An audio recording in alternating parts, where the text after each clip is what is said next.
Padre nuestro que estás en el cielo, santificado sea tu nombre, venga a nosotros tu reino. Hágase, Señor, tu voluntad, así en la tierra como en el cielo.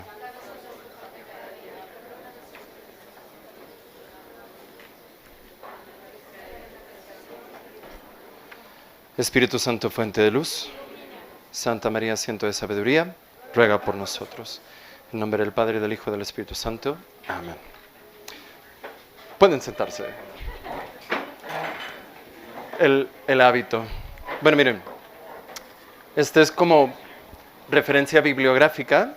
El padre Hinan y el padre José María usaron este libro de Teología de la Perfección Cristiana, que es un librazo, todo el mundo debería tenerlo. Bueno, no todo el mundo, pero es un muy buen libro para tener. Y el día de hoy voy a tomar la mayor parte del material de este libro, que se llama Las tres edades de la vida interior, que le escribió un padre francés que se llama Garrigou-Lagrange, que es de hecho el maestro de Antonio Rollo Marín. Es un excelente libro, en tiendas de segunda lo pueden encontrar, lo publicó Editorial Herden por ahí de los 60, 70. Es también un libro, es menos seco que el libro que utilizan el padre Hinan y el padre José María, pero es un poquito también más engorroso.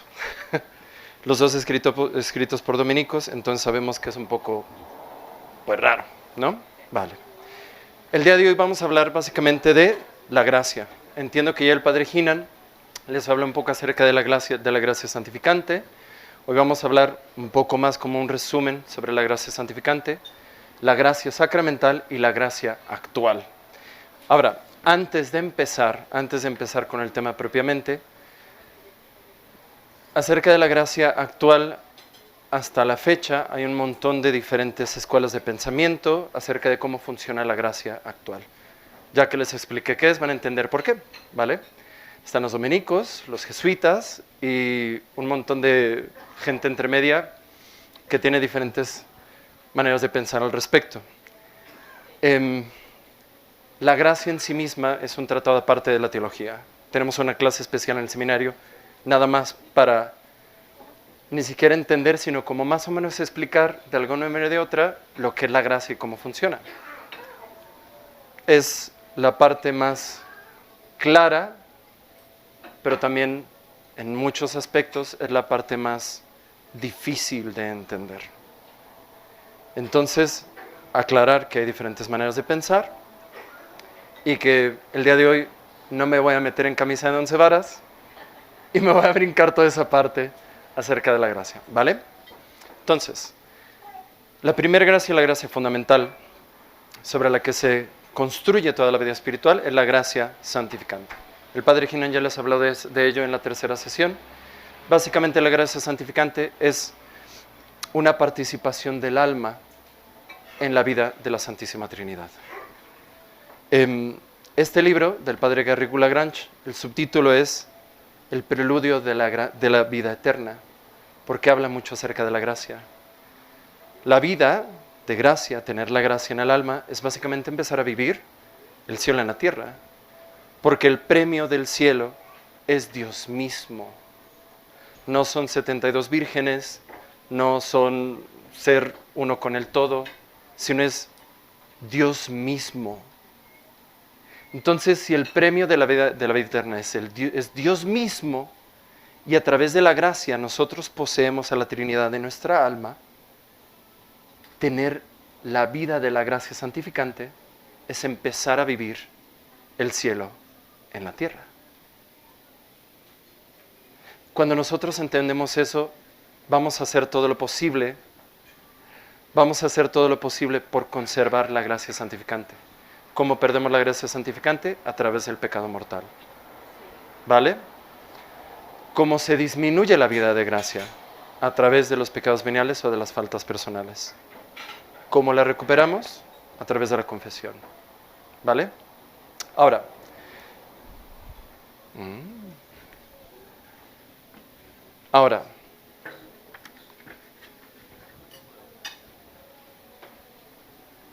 la vida de gracia, que es lo más fundamental, ya se los he explicado el padre Hinan, es algo sobrenatural. la gracia se construye sobre nuestra naturaleza propia, ¿vale? Entonces, como la gracia se construye o se instala sobre nuestra propia naturaleza, es entendible que aunque el sistema operativo funcione maravillosamente y sea excelente, si el hardware no funciona apropiadamente, va a haber algo de problemas, ¿no? Entonces, por eso, aunque la gracia santificante sea la vida de Dios en el alma, nosotros seguimos teniendo, pues pecamos. En palabras del Padre Chema, ¿para qué pecan? Todos vimos el video, ¿no? Entonces, está construido por encima de la naturaleza, de nuestra naturaleza, y además eleva nuestra naturaleza. Nos hace hijos de Dios, nos hace coherederos del cielo, nos hace hermanos de Cristo. Esa cosa que dice Satanás en el Génesis a Adán y Eva, seréis como dioses, no es una promesa vana que hizo Satanás a Adán y Eva para convencerlos. Porque en cierta manera, al tener la gracia santificante, somos como dioses. No somos dioses, obviamente, pero nuestra naturaleza se eleva de tal manera que no puede aspirar nuestra propia naturaleza por sí misma a llegar a ese punto. La gracia santificante es verdaderamente el don más grande que Dios nos puede haber dado. Es empezar a vivir la vida del cielo aquí en la tierra. ¿Vale? Ahora, para obtener, mantener y fortificar esa gracia santificante que Dios nos da, Dios nos ha dado varios medios, ¿no? El medio más común es el medio de la oración, a través del cual el alma tiene un diálogo con aquel que nos ama, ¿no? Que es Dios, o la Virgen, o los santos, o los ángeles mismos. Pero también, y de una manera muy especial, Dios nos dio 7 vías para obtener, mantener y acrecentar la gracia santificante. Esas 7 vías son los sacramentos. Los sacramentos tienen diferentes divisiones. Después, en otra sesión vamos a hablar con más profundidad acerca del tema, pero los sacramentos se pueden dividir, hay diferentes divisiones, pero básicamente hay 2 divisiones. La primera división es los sacramentos que dan gracia, donde no la hay, y que acrecentan la gracia, donde ya hay gracia. ¿Vale? Los sacramentos que dan gracia donde no la hay es el bautismo, la confesión y en algunas circunstancias la extrema unción. ¿Vale? El bautismo obviamente es la primera gracia, a través del bautismo obtenemos esa infusión de gracia en nuestra alma y quedamos sellados, ¿no? Hasta la eternidad como hijos de Dios y podemos recibir los demás sacramentos. Es la puerta de la gracia, el bautismo, ¿no? Algo que es interesante y que es saludable pensar es que la marca del bautismo es eterna. Es eterna, nunca se quita. Un musulmán que por desgracia se condene, pues es un alma allí, musulmán. Pero un alma bautizada, un alma que ha sido marcada con la sangre de Cristo, esa marca permanece incluso en el infierno. Entonces, ha habido santos, y lo tenemos que tomar pues con un grano muy gordo de sal, estas visiones que algunos santos han tenido acerca del infierno. Dicen que ellos cuando ven las almas pueden distinguir quién fue bautizado y quién no. San Alfonso María Ligorio habla de que en el infierno, en la oscuridad del infierno, refulge la cruz del bautismo en las almas condenadas que fueron bautizadas. Y refulge la unción en las manos de los sacerdotes que se condenaron. ¿Sí? Entonces, está esta primera división, ¿no? Y luego, bueno, la confesión, por supuesto, si cometemos pecado mortal, la manera común de regresar a la vida de gracia es a través de la confesión. La confesión, para ser válida, tiene que ser completa. Y tiene que ser personal. O sea, no es como... ahora está de moda que de repente los curas ven un montón de gente en la fila. Yo los absuelvo. Amén. ¿No? A veces me dan ganas, sí. Pero realmente la confesión, el sacerdote hace de juez. Es un acto judicial, ¿no? Entonces el pecador va y se confiesa y dice, perdón, hice esto. Y el sacerdote o absuelve o mantiene el pecado. Porque yo como sacerdote no tengo obligación de absolver a nadie. Por ejemplo, alguien que dice, padre, pues fíjese que robé. Ok, ¿qué robaste? Pues un montón de dinero. ¿Y te arrepientes? Pues la verdad no. ¿Es bueno que lo absuelva? ¿Sirve de algo que lo absuelva? Pues no. O hay veces, hay diferentes pecados, que hay veces que es bueno decirle, mira, te voy a absolver, pero antes de absolverte, necesito que hagas esto, o que pase esto. Porque el sacerdote no nada más es juez, que absuelve el pecado, o que lo mantiene, sino que también tiene que servir como doctor.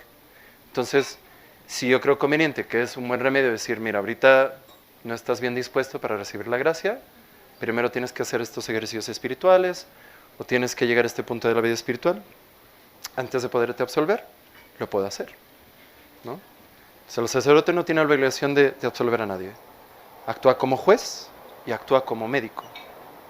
Y a través de ese juicio que hace el sacerdote, aplica la medicina de la gracia, a través de la absolución.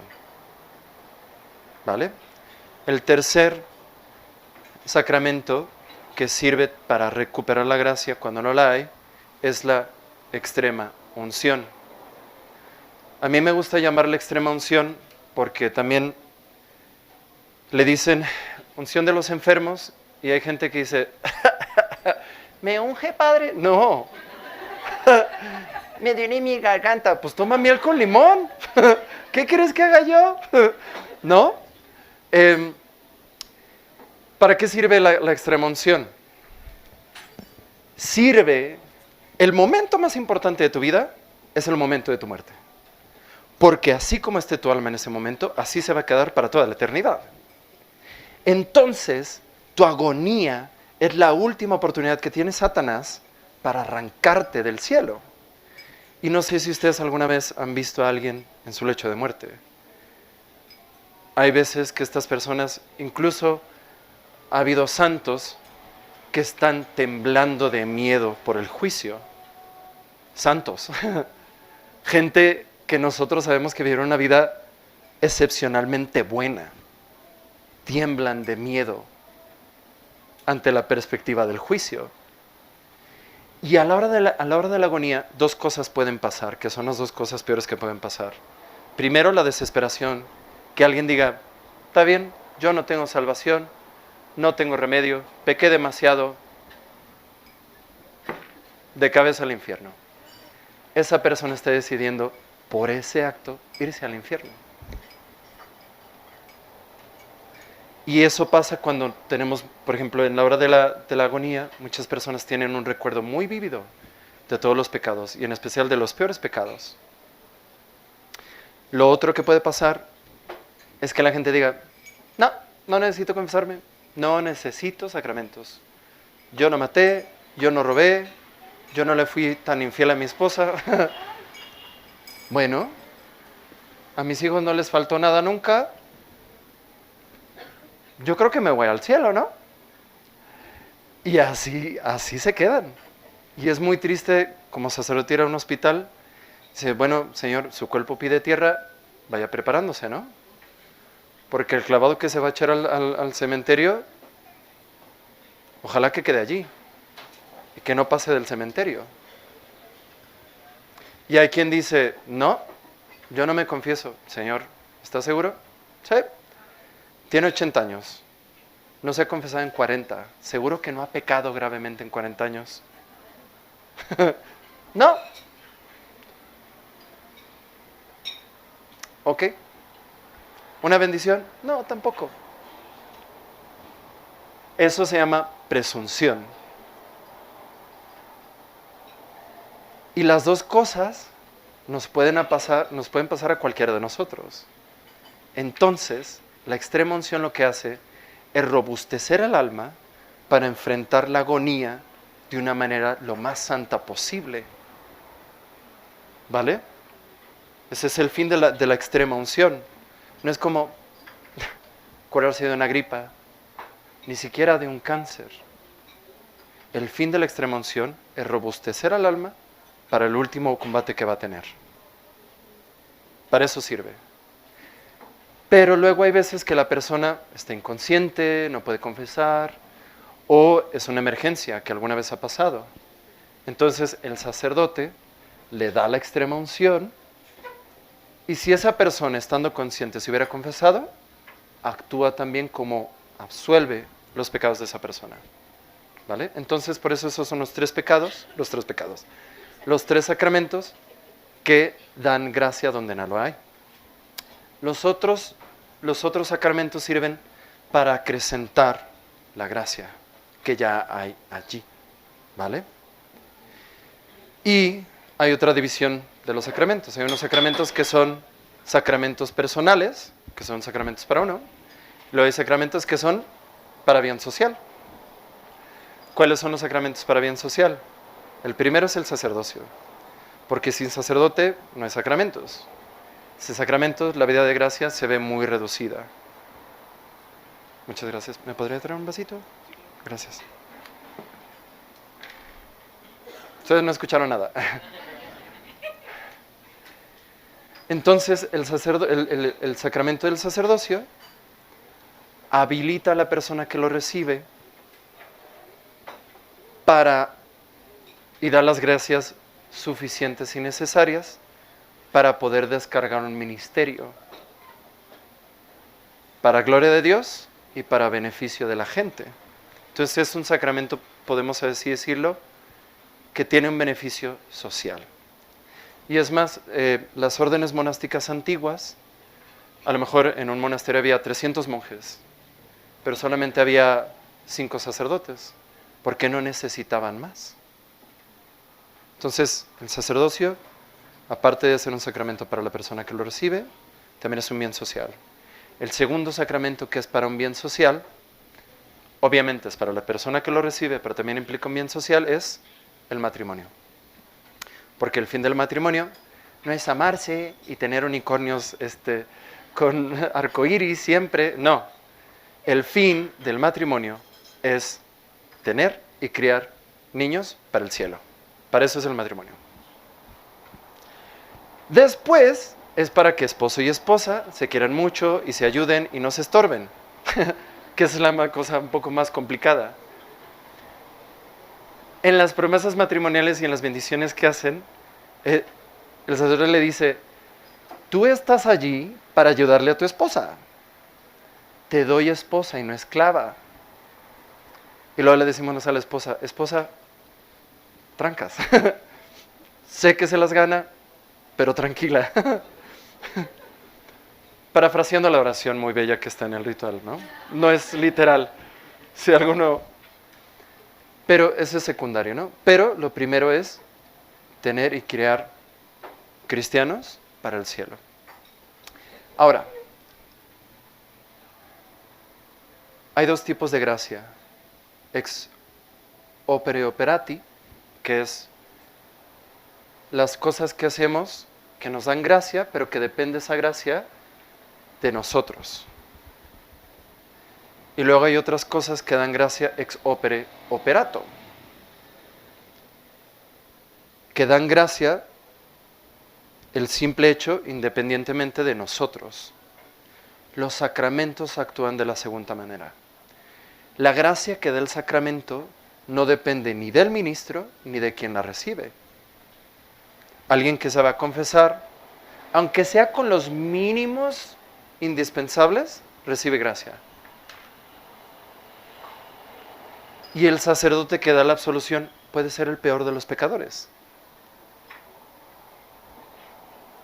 Pero si el padre Chema, no estoy queriendo decir nada, pero es un sacerdote muy pecador, dice, yo te absuelvo de tus pecados, y dice la fórmula, con la intención de absolver, absuelve. Y eso es algo muy bueno, porque si los sacramentos dependieran de la dignidad del sacerdote, habría pocos sacramentos. Y también, si tuviéramos que estar perfectamente preparados para recibir un sacramento, pues la cosa sería complicada, ¿no? Entonces, los sacramentos dan gracia independientemente de la persona que la recibe y de la persona que la da, ¿no? Con los requerimientos mínimos, ¿no? Por ejemplo, alguien que recibe la Santa Comunión tiene, por supuesto, tiene que estar en estado de gracia, tiene que haber ayunado cuando menos 1 hora en la legislación actual. Hay requerimientos mínimos y esa persona recibe la misma gracia por la comunión que si estuviera recibiendo la comunión Catalina Emmerich o Santa Teresita del Niño Jesús. La misma gracia. O si se confiesa Santa Teresa de Ávila y se confiesa, no sé, ustedes o yo, cuando el sacerdote absuelve, es la misma gracia que se recibe. Pero puede haber diferencias en intensidad, ¿no? Por ejemplo, no es lo mismo, acuérdense ustedes de su última confesión, ¿no? El estado de su alma, la contrición que tenían. No me lo digan. ¿O quién quiere compartir? No, no se crean.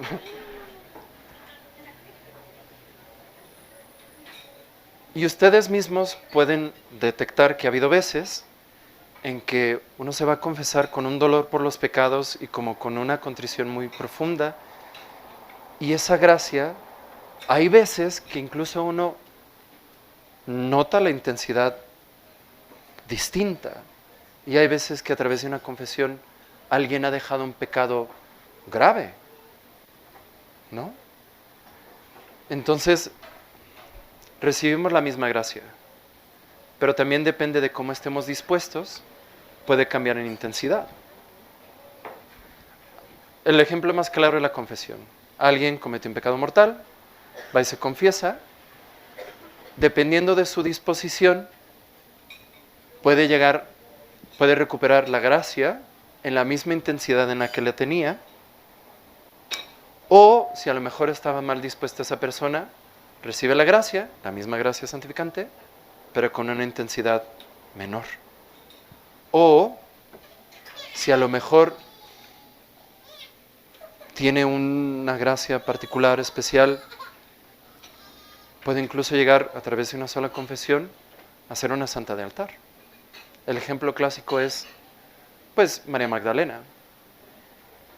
Nuestro Señor lo absolvió solamente una vez. Y en ese momento tuvo una conversión tan profunda que no nos imaginamos, pero porque ella también estaba muy dispuesta, con un dolor por sus pecados muy profundo. Entonces, cuando ella recibió la gracia, la recibió de una manera tan plena y tan profunda que dejó de cometer pecados mortales.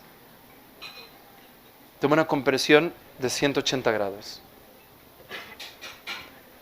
Recibe la gracia, Santa María Magdalena recibió la gracia igual que tú y que yo cuando nos vamos a confesar. Pero su disposición era tal que le cambió la vida. Y esto debería de hacernos pensar una cosa. Recibimos exactamente la misma gracia que recibió Santa Teresa de Ávila, que recibió San Camilo de Lelis, que recibió Santa Margarita de Cortona. que recibieron todos estos santos, que recibió San Agustín. Recibimos la misma gracia que ellos. ¿Cuál es la diferencia entre ellos y nosotros cuando recibían los sacramentos? Es cómo recibieron el sacramento. Entonces, por eso tenemos que tener mucha diligencia cuando recibimos un sacramento. Tenemos que ser diligentes para prepararnos. Es un poquito molesto que de repente uno está confesando santamente, como San Pío de Pietrelcina, y de repente llega alguien, padre, buenos días, Ave Madre Purísima. Sí, mire, bueno, ¿hace cuánto que te confesaste? Ya la cosa empieza mal. La cosa empieza mal, y si el confesor es enojón, peor. Bueno, no me acuerdo, más o menos, más o menos. Y después de 5 minutos de lucha, la semana pasada, te quiero matar. No, eso nunca lo decimos los sacerdotes en el confesionario, nunca. Entonces, bueno, ¿cuáles son tus pecados? Ay, padre, pues fíjese que nada más de lo que se estoy diciendo yo ahorita, estoy seguro de que más de alguno ya está empezando a jalarse los pelos. Y no es el hecho de que lleven prisa o de que, sino lo que a mí me indica es que esa persona no se preparó bien para confesarse. Y yo lo que quiero cuando doy la absolución es darle la gracia y que no vuelva a pecar.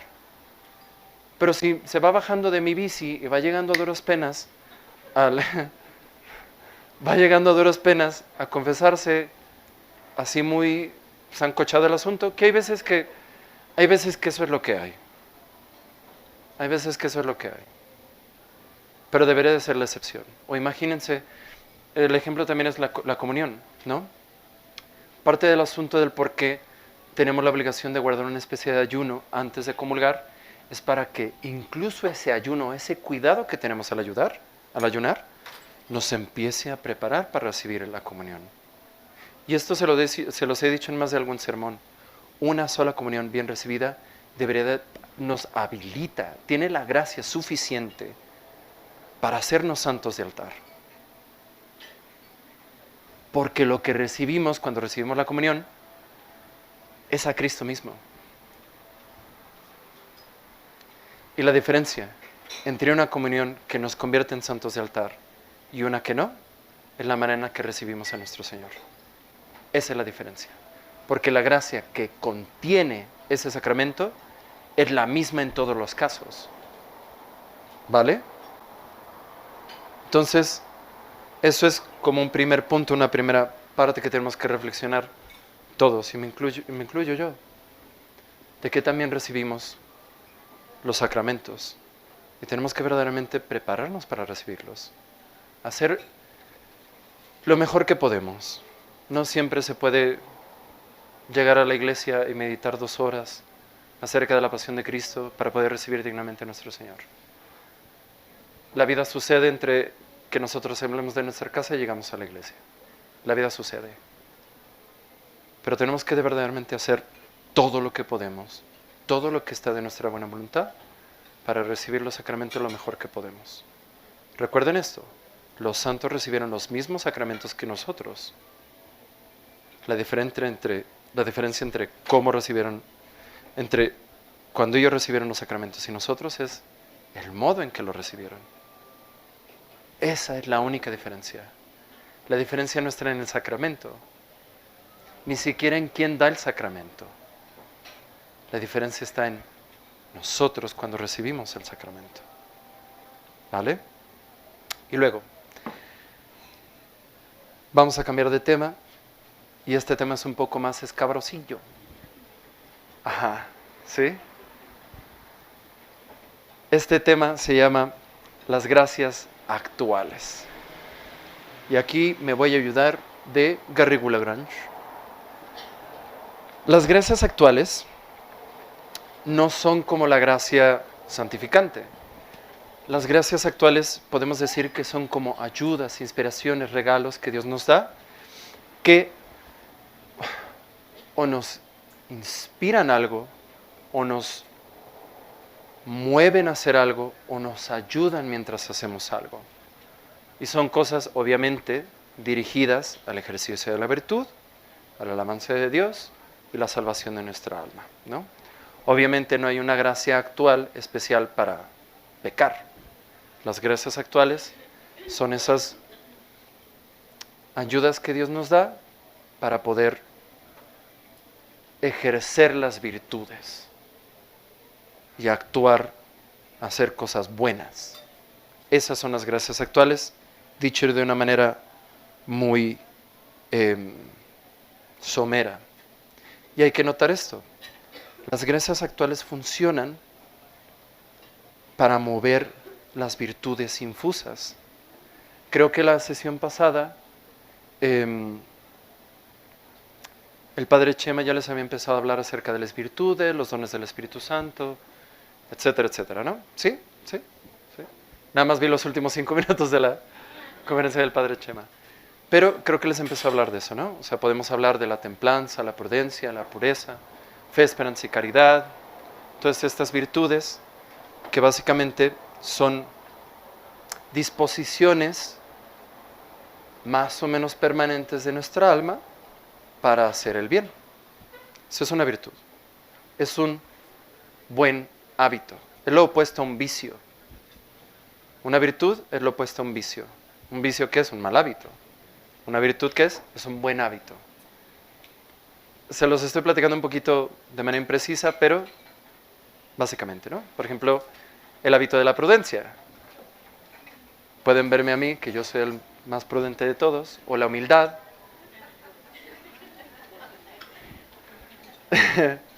Son hábitos, son disposiciones en el alma y son más o menos estables, ¿no?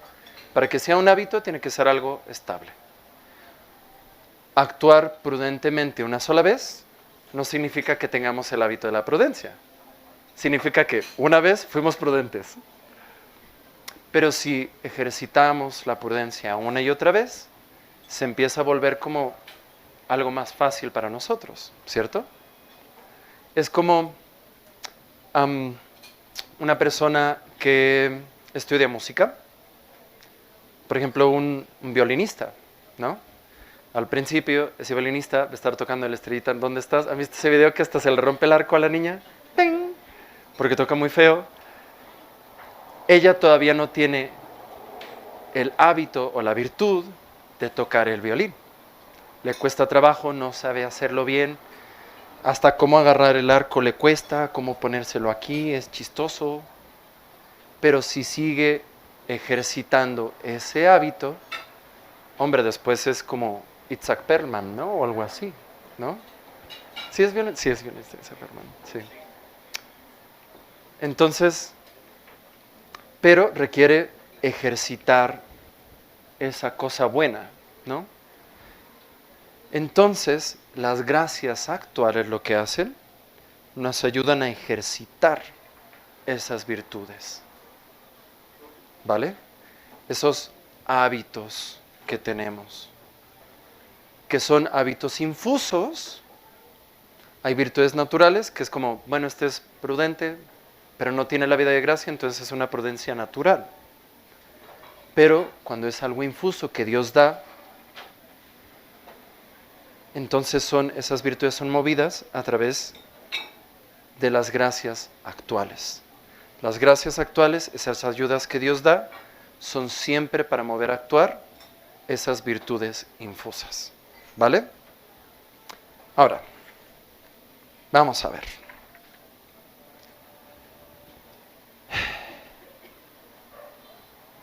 Todas las gracias, la gracia primera, la gracia de la primera conversión o la gracia de nuestro bautismo, ninguno de nosotros, o yo supongo que la mayoría de nosotros, no pedimos esa gracia, ¿cierto?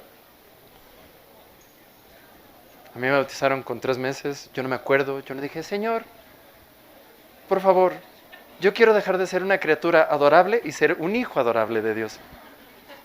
No, o sea, mi oración, yo no podía hacer ese acto de la voluntad. Dios de una manera gratuita nos da esa primera gracia. No necesitamos hacer nada para obtener esa gracia, la mayoría de nosotros, en especial cuando somos adorables. Ay, como... La estoy escuchando, ¿eh? Así de, como yo.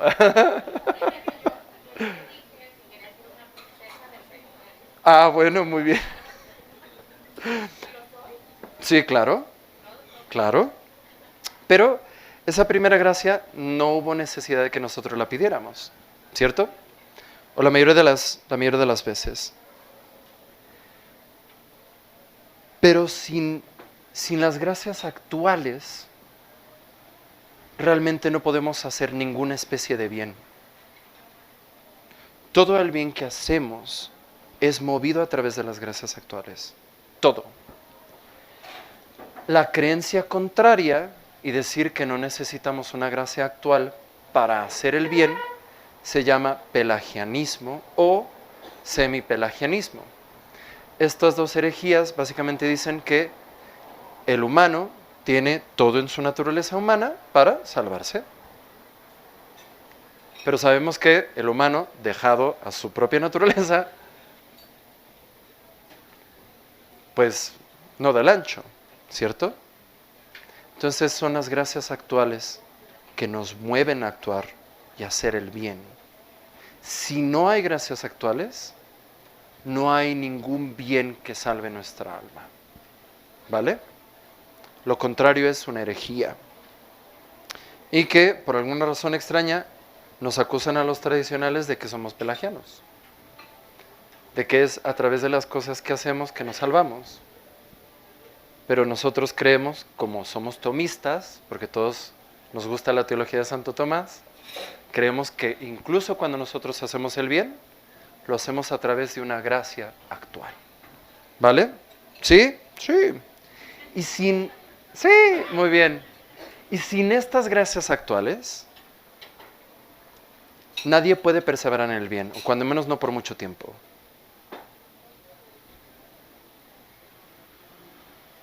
Y si nadie puede permanecer en el bien, y no por mucho tiempo, mucho menos esa persona va a poder perseverar en el bien hasta la muerte.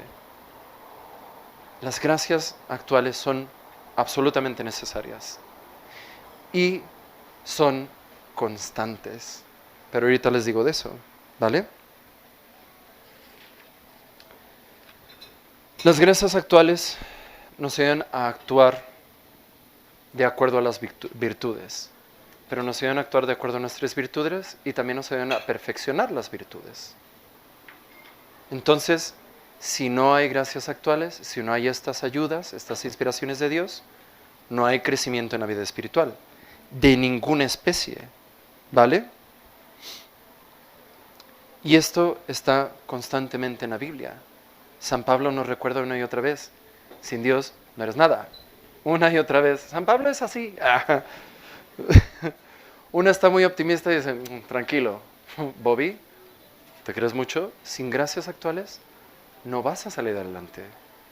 La humildad es la verdad. Y la verdad es que sin Dios no llegamos muy lejos. ¿Vale? Ahora, ¿cómo obtenemos las gracias actuales? Muchos de estos regalos y dones que Dios nos da, Dios nos los da sin nosotros saberlo. Pero la manera ordinaria en la que nosotros obtenemos las gracias actuales es a través de la oración. ¿Vale? Porque, como dice San Agustín, Dios que nos creó sin nosotros, no nos va a salvar sin nosotros. Dios sabe mucho mejor que nosotros qué es lo que necesitamos. Es más, en más de alguna ocasión nosotros podemos creer que tenemos todas las fichas de esta virtud, pero luego cuando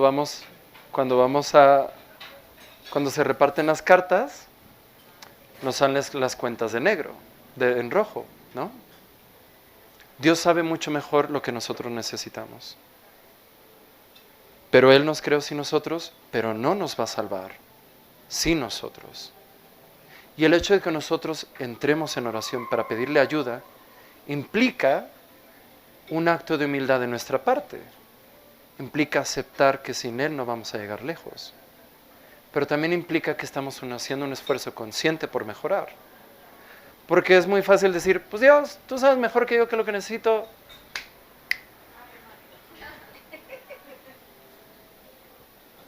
Pero si nosotros hacemos conscientemente esa petición, Señor, por favor, dame por esa intención, es porque hemos notado que pecamos mucho de eso, que nuestra intención cojea. Si nosotros le decimos, Señor, por favor, dame pureza, es porque sabemos que de eso cojeamos, que necesitamos de su ayuda y que Él nos tiene que dar esas gracias actuales para nosotros poder ejercitar la pureza de una manera adecuada. Es un acto de humildad, es un acto de abandono a su providencia, es un acto de hijo para con su padre. Dios, la manera ordinaria en la que Dios concede las gracias actuales es a través de la oración. Y eso es como en el día a día. Pero especialmente, y ustedes no me dejarán mentir, durante la tentación. Vamos manejando rumbo a San Javier y de repente a alguien se le ocurre dar la vuelta en donde dice aquí no se da la vuelta y solamente hay un carril y ya vas tarde a misa. La tentación es bajarte,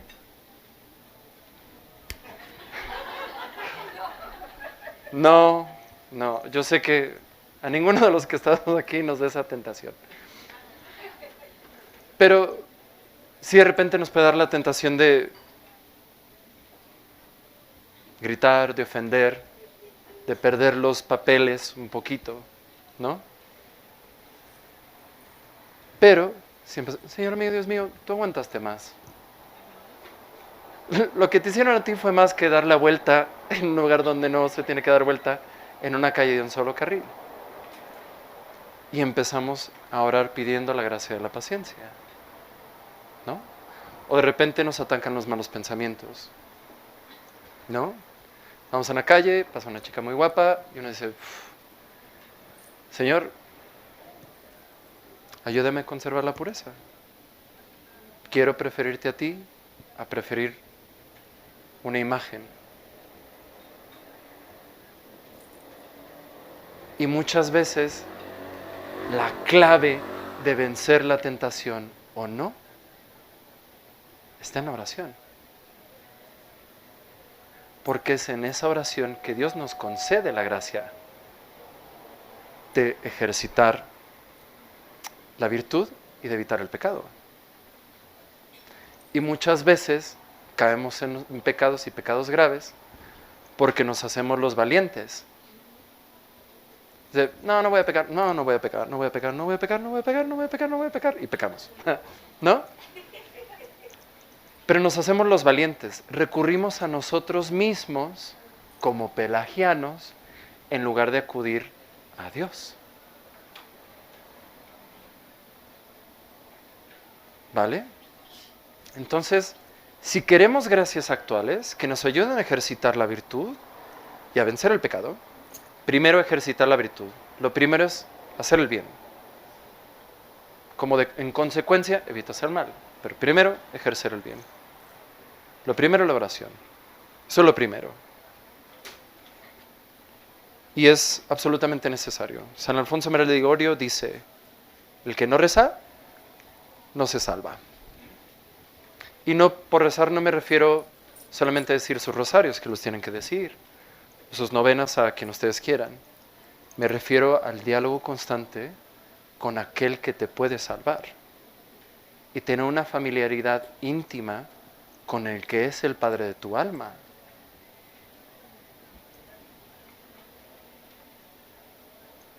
¿Ven por qué es importante? Se explica solo un poquito, ¿no? Ahora, Ujú. ¿Sí? ¿Tararara? Sí.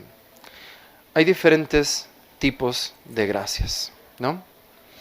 La gracia típicamente, podemos notar las gracias a través de una luz interior, de una especie de iluminación, de una especie de inspiración, ¿no? Vamos caminando por el centro y vemos al señor Ciguito que está cantando horriblemente y vendiendo mazapanes.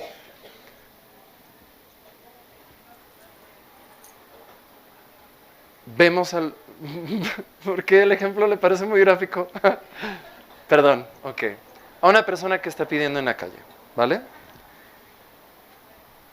Y pasamos por el lado de esa persona y de repente hay algo que nos dice, esos 20 pesos que traes en la cantera no te hacen falta.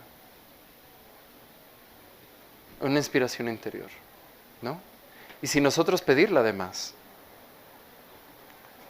Y aquí podemos o hacerle caso a esa gracia actual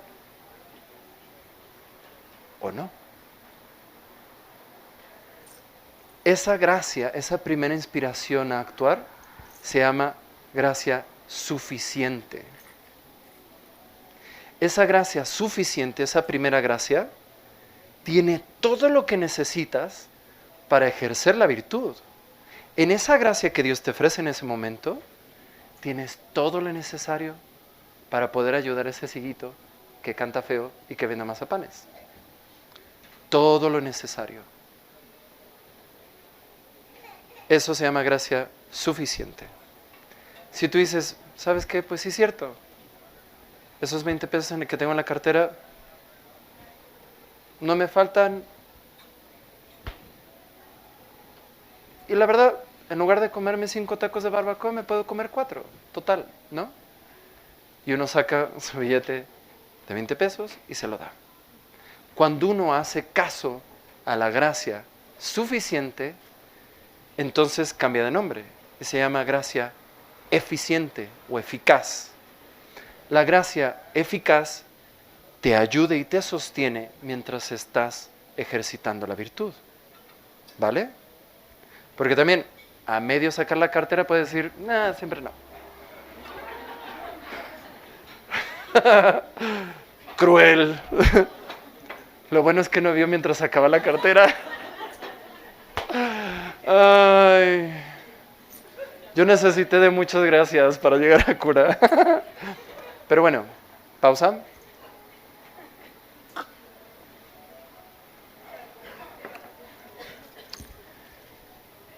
Entonces, la gracia eficaz te ayuda a terminar la buena obra que empezaste, ¿vale? Pero constantemente tienes que estar haciéndole caso a esa gracia. No le tienes que poner obstáculos, ¿vale? Entonces, típicamente es una inspiración interna, un algo que nos mueve después a actuar. Pero fíjense, luego hay otra especie de gracias actuales que no necesariamente o no directamente nos llevan a la acción. Por ejemplo, estando en oración, podemos estar meditando tal vez el Evangelio y la crucifixión, por ejemplo, ¿no? Y meditamos los dolores de nuestro Señor, todo lo que sucedió con Él, todo el dolor que padeció. Meditamos acerca de cómo ver a nuestro Señor a María, el dolor que le daría a nuestro Señor ver a su mamá sufriendo. Y la manera en la que Nuestra Señora dijo, igual que el día de la encarnación, hágase tu palabra. Y entonces nuestra alma se mueve, tiene una iluminación, un insight acerca de esa parte del Evangelio. Y eso lo que nos hace, nos mueve como a crecer en el amor. O estamos meditando acerca de nuestra vida pasada y de todas las veces, de todas las cosas que Dios nos sacó. Y que realmente no deberíamos de tal vez estar aquí ahora. Deberíamos estar en cualquier otro lado menos aquí. Pero que Dios nos ayudó a salir del embrollo. Y entonces tenemos como un movimiento del alma, tal vez a ser más consciente de la gratitud que debemos de tener con Dios. ¿No? O sea, siempre son movimientos que nos tienen que llevar a crecer en el amor o en las virtudes, ¿no? Siempre, siempre, siempre. Pero una vez recibiendo esa inspiración o esa luz, típicamente sigue algo, ¿no? O sea, meditamos acerca de María en la crucifixión y tal. Luego uno dice, tengo 2 meses sin hablarle a mi mamá. Obviamente mi mamá no es María, pero seguramente que le gustaría saber de su hijo o de su hija. Y es un acto bueno, de amor, de bondad, inspirado por una gracia actual. ¿Vale?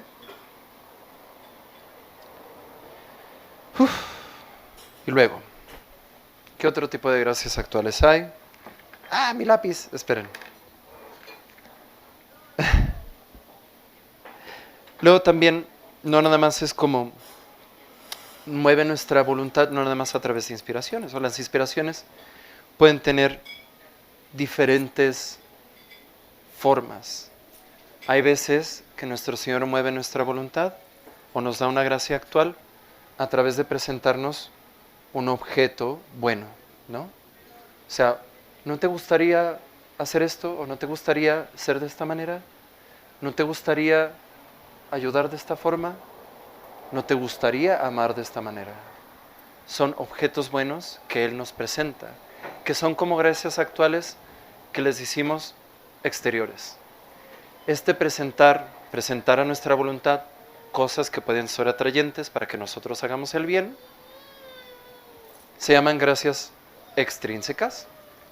Y esas las hace Dios, la pueden hacer incluso los santos, los ángeles custodios, son famosos por hacer eso. Presentar objetos o cosas que son deseables. El ejemplo típico es a lo mejor el niño que no quiere hacer quebrados, pero dice, bueno, si hace los quebrados, puedes jugar Nintendo media hora, ¿no? Entonces a lo mejor no queremos hacer los quebrados, pero sí queremos jugar Nintendo. Yo me quedé en el Nintendo 64, perdón, ¿no? O lo que ustedes quieran, ¿no? O si comes tu brócoli, te doy un chocolate. Es un poquito como mira, tampoco es tan malo. Esto es deseable y tal vez te gustaría hacerlo.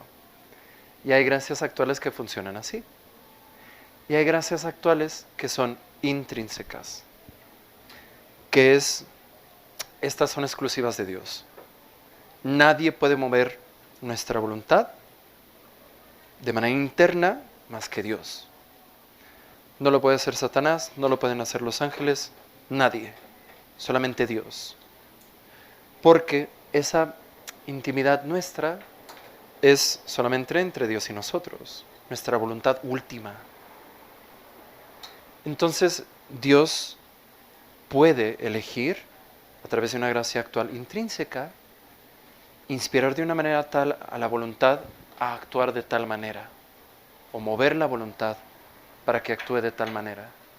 El misterio y donde está el debate es el cómo sucede esto, porque sabemos que Dios lo hace, y nosotros mismos lo hemos experimentado N cantidad de veces. N cantidad de veces lo hemos experimentado. ¿Cómo es que Dios lo hace sin violar nuestra libertad? El problema de la libertad y de la gracia es donde está el debate. Y en algún punto los dominicos le dijeron a un papa, Papa, condena a los jesuitas.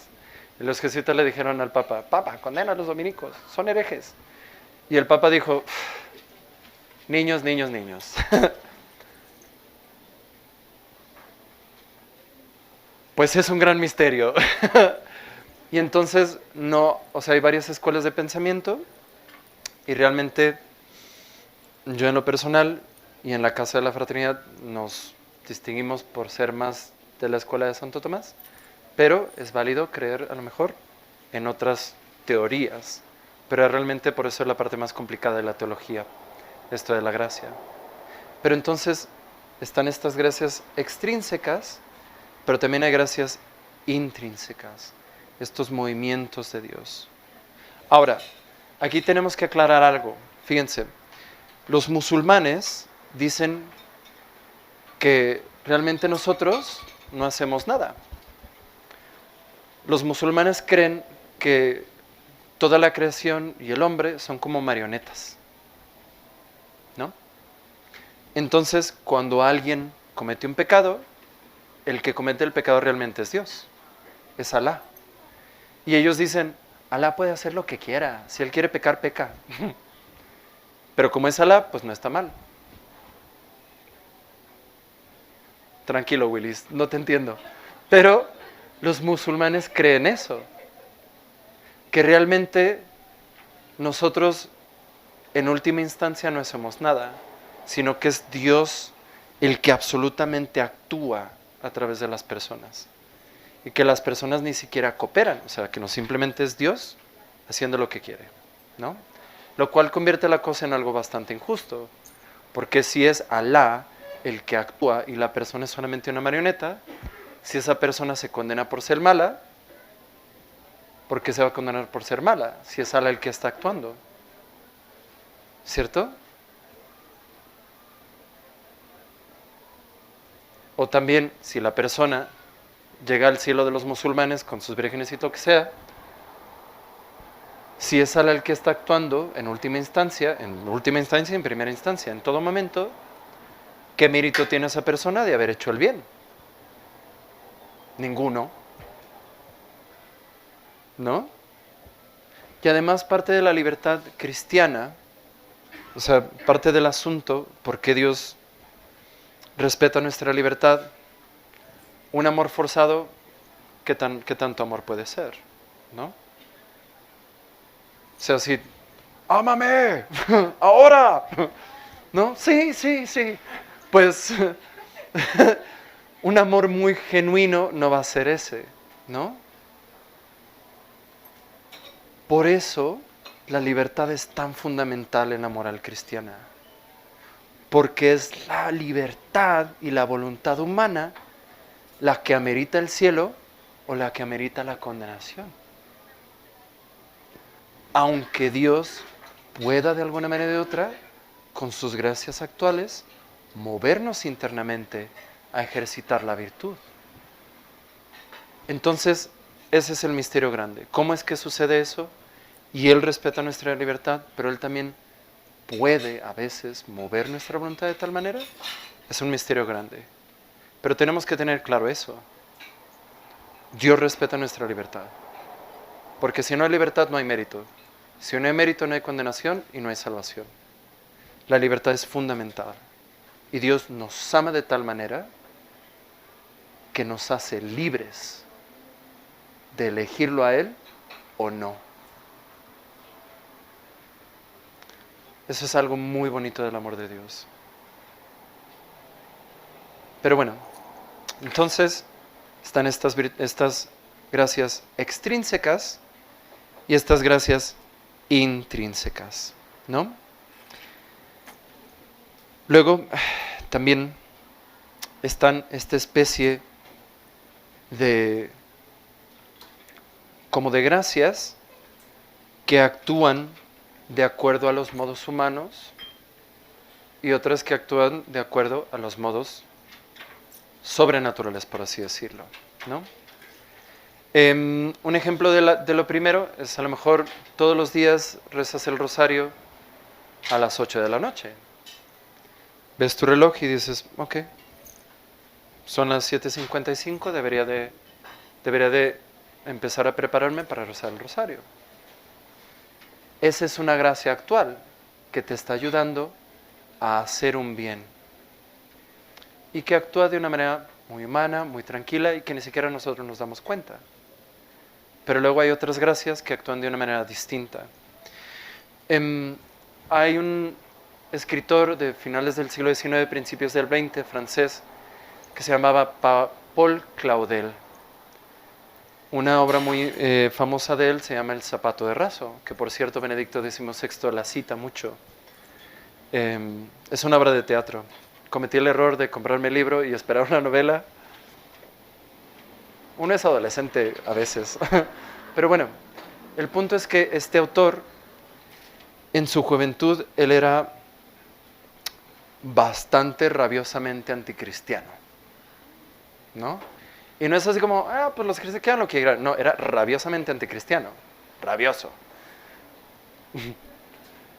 Y un día, en Navidad, pues él no le daba ninguna importancia a la Navidad. Él estaba caminando a lo largo del Sena y entró a la Catedral de Nuestra Señora de Notre Dame. Y estaba la misa de medianoche. Y entonces empezó a escuchar la música de la misa de Navidad de medianoche. Y él hasta lo dice, te dice, en tal pilar de este lado, abracé el pilar y empecé a llorar. Porque empecé a recordar lo que había perdido. Escuchar la música de misa de Navidad, pues es algo muy bonito, es algo que te inspira y dices, bueno, también depende de la música, ¿no? Si son los peces en el río, pues no sé qué tanto me muevan a convertir mi vida de ser un pecador. Pero obviamente hay música que mueve el alma, ¿no? Pero lo que le pasó a Paul Claudel fue algo distinto. No fue algo normal. San Francisco de Borja vio el rostro putrefacto de la reina de España y dijo, no vuelvo a ser bien un rey que pueda morir.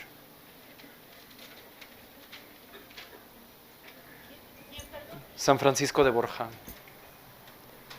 Entonces, a todos nos han pasado, yo he visto a personas morir y muertas, ¿no? Todos hemos escuchado música de la misa de gallo, ¿no? Incluyendo los peces en el río. Todos hemos pasado por alguna experiencia u otra que para nosotros, pues a lo mejor fue algo bueno o algo normal o algo... Pero para estas personas, Dios decidió moverlas de una manera distinta. Algo que sobrepasa el razonamiento normal. La reacción a la música de la misa de Navidad, obviamente es Notre Dame, o sea, no es el pilar, pues.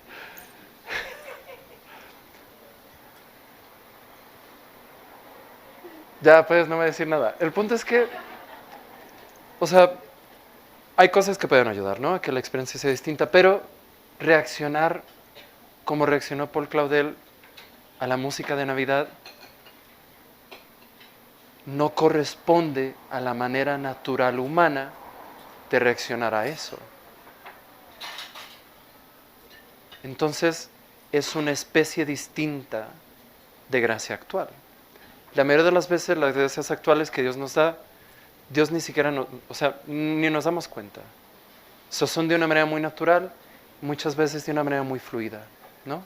Porque además las gracias actuales, ¿cuánto dura una gracia actual? Un instante. No es un hábito, no es como la gracia santificante o una virtud, que son disposiciones permanentes, sino que suceden y tienen diferentes formas, porque te acompañan a lo largo del día dependiendo de lo que estés haciendo. ¿Vale? Entonces puede ser de una manera muy natural, muy normal, o puede ser cosas que son, suena raro decirlo, pero es como sobrenaturales o sobrehumanas, ¿no? Las gracias actuales son siempre divinas, son siempre sobrenaturales, pero la manera en la que a veces se expresan puede ser de una manera muy tranquila, muy humana, o de una manera distinta, que sobrepasa la normalidad natural. Ahora, ¿cada cuándo recibimos gracias actuales? Siempre. Siempre. Siempre. Porque siempre estamos llamados a actuar para alabanza de Dios y salvación de nuestra alma. Siempre estamos llamados por alguna especie de gracia actual a ejercitar la virtud. Siempre. Incluso ahorita que estás sentado y que dices, pues qué virtud voy a estar aquí yo ejerciendo. A lo mejor la virtud que estás ejerciendo es la paciencia con el Padre Joel. Pero incluso, y son cosas que no te estás dando cuenta. O por ejemplo, pues ahorita estoy trabajando, ¿cómo voy a tener una gracia actual? Bueno, tragarme el marrón de que a lo mejor me gustaría estar viendo una serie, pero estoy trabajando. Y que además no me van a dejar ni tanta propina. Déjenle propina a los meseros.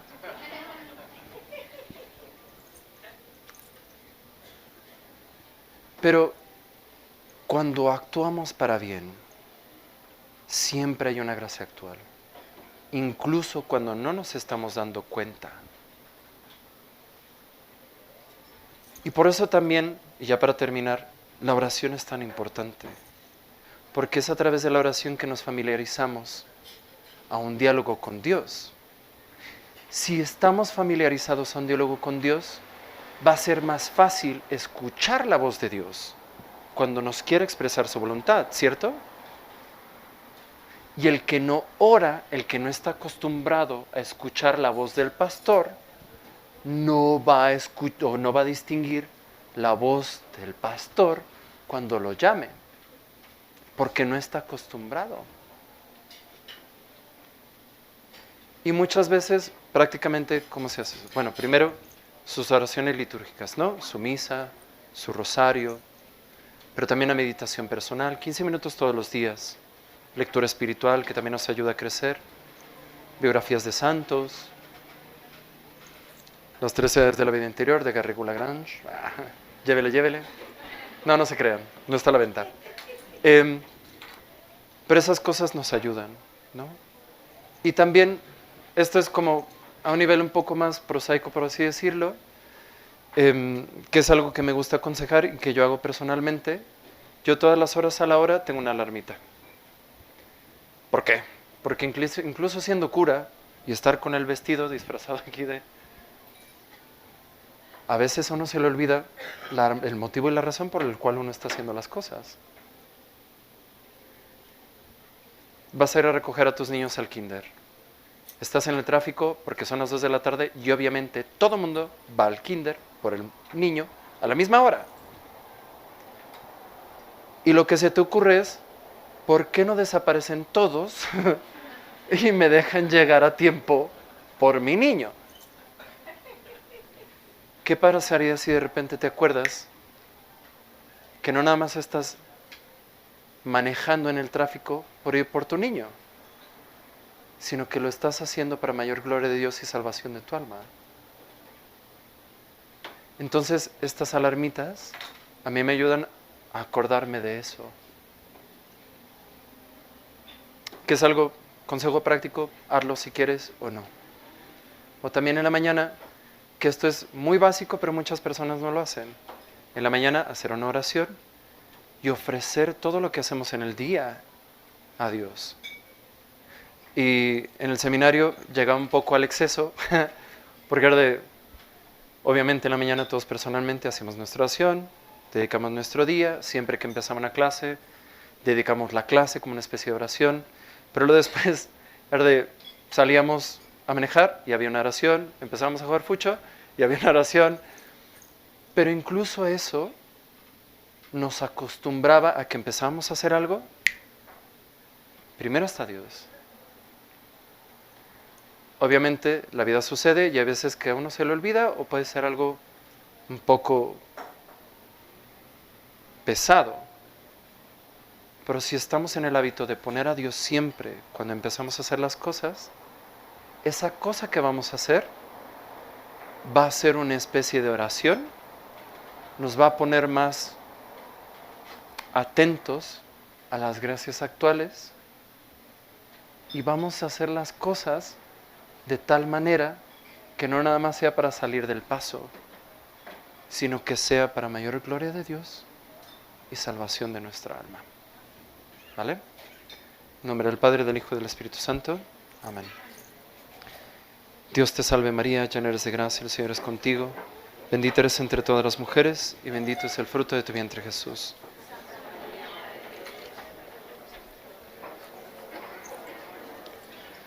San José, Patriarca de la Iglesia, per intercessione Santa Maria Colonna, Santa Petra Omnium Santorum, benedictione potenti, Patris et Filii, Spiritus Sancti descendat super vos, et semper. Amén.